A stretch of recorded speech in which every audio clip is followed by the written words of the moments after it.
The schoolyard was emptying for the day, orange sunlight spilling across the cracked pavement, when Mia froze.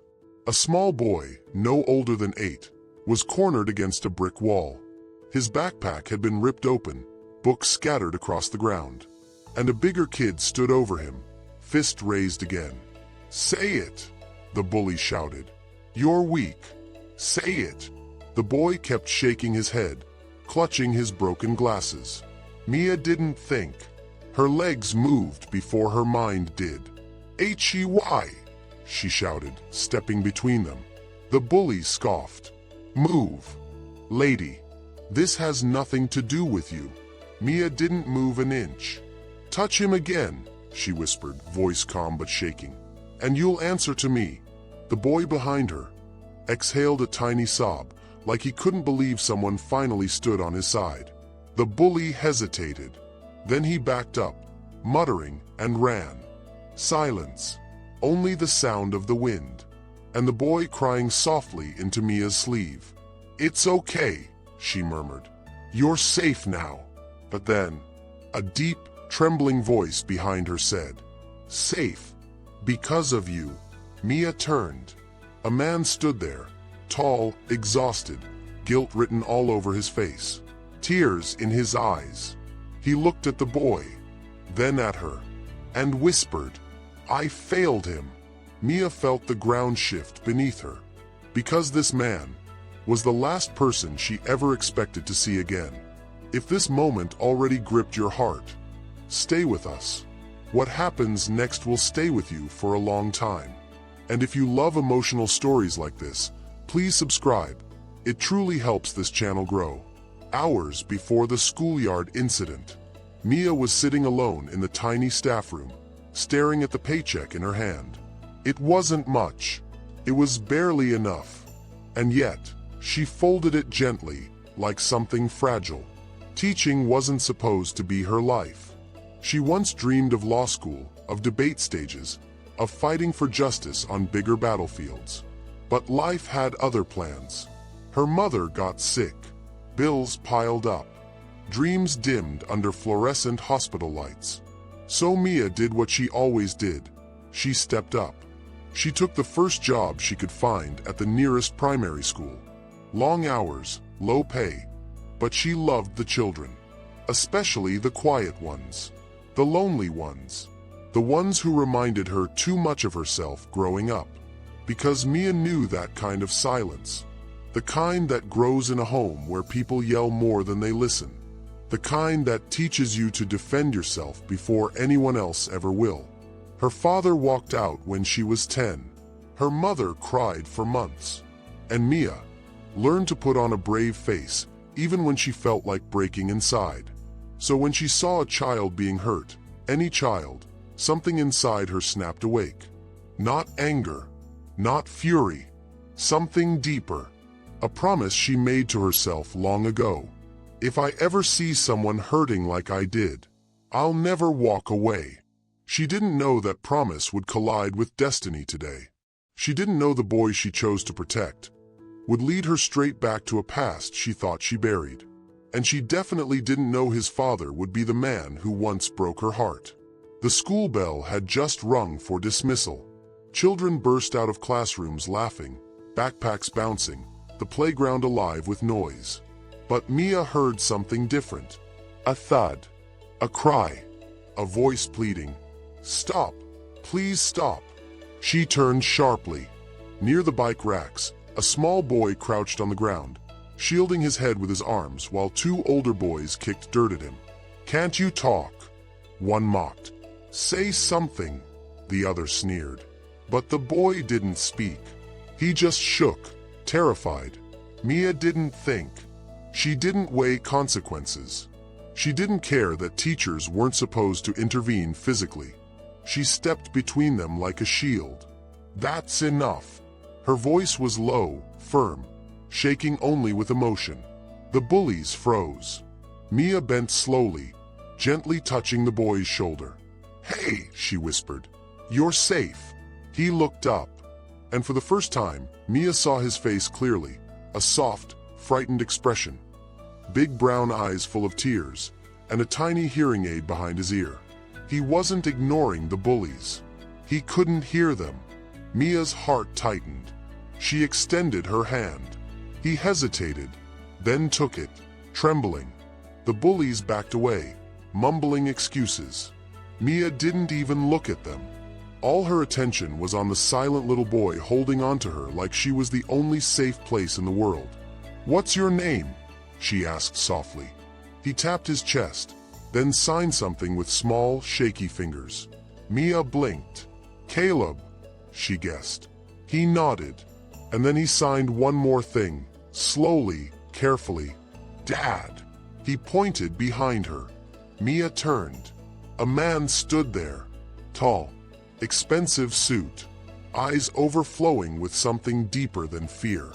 And the moment their eyes met, her heart lurched, because she knew that face, and she knew exactly why he looked shattered. Caleb wasn't just any child.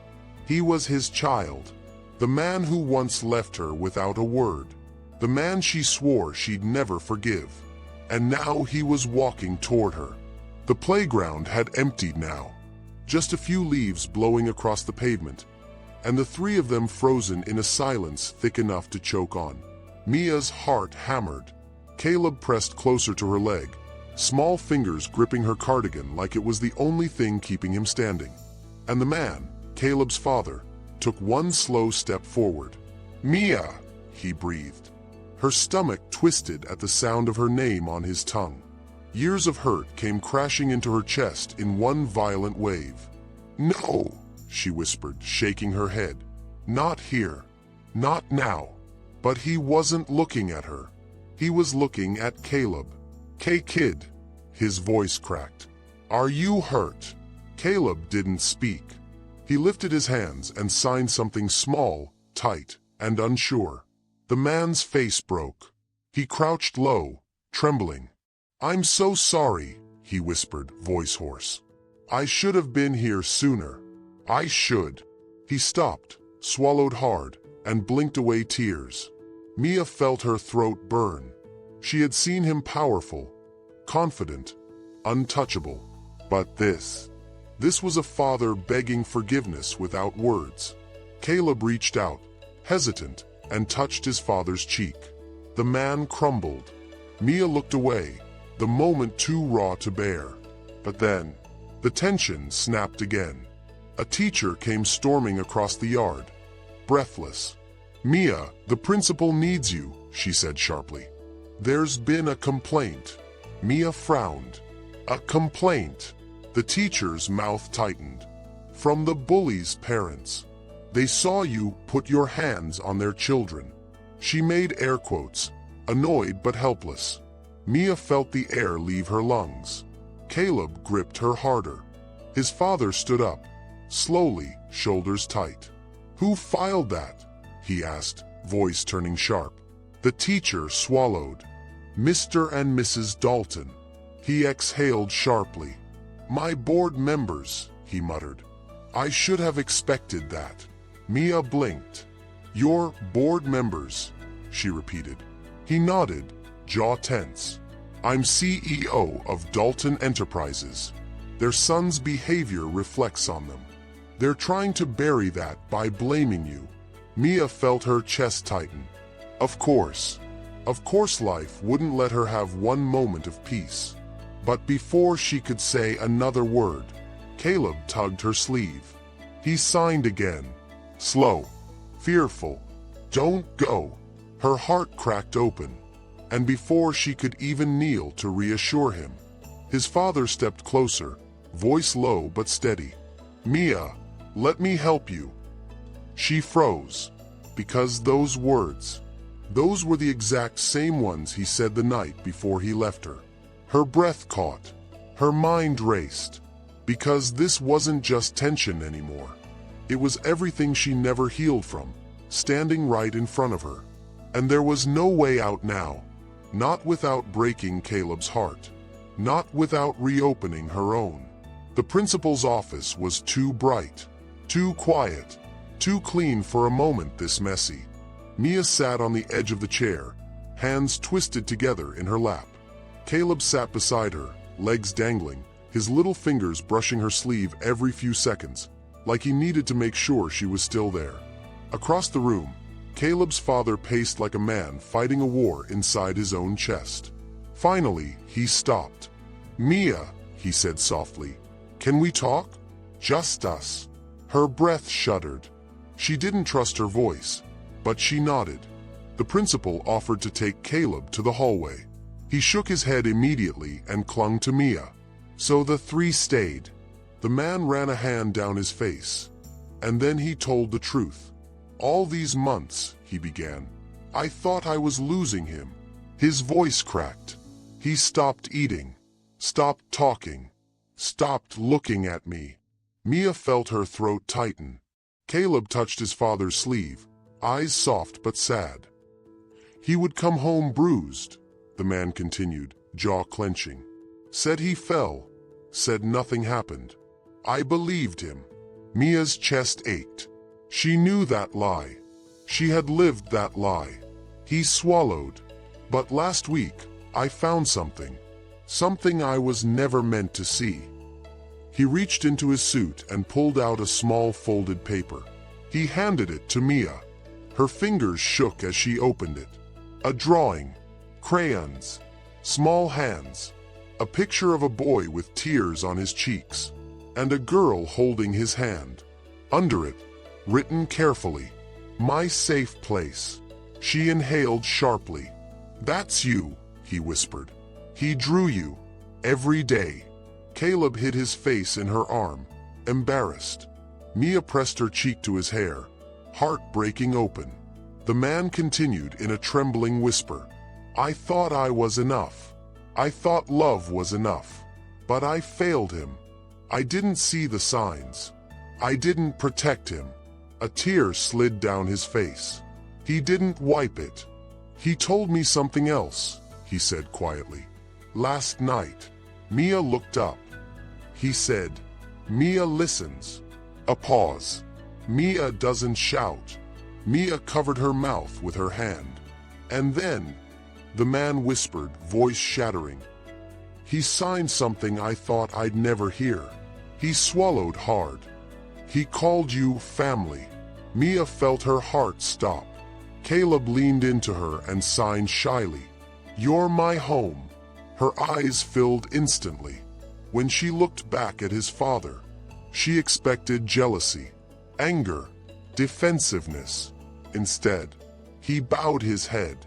"Mia, thank you for loving my son when I couldn't see how much he needed you." Her breath caught. "And if you'll let me."